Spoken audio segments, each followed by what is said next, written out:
السلام عليكم. بمدينة فاس وتحديدا جماعة الطيب، وبعد توقف طويل تم استئناف مشروع إنشاء ممر مستقل عن الطريق الرئيسي الذي يربط بين مطار فاس سيس ووسط المدينة.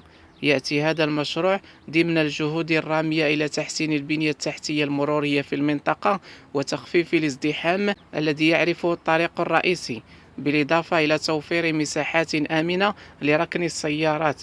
ويهدف المشروع إلى تحسين جودة تنقل المسافرين والسياح القادمين إلى مدينة فاس من خلال تسهيل حركة المرور وجعلها أكثر سلاسة، ما يعزز صورة المدينة ويجعل المطار وجهة أكثر جذبا للسياح.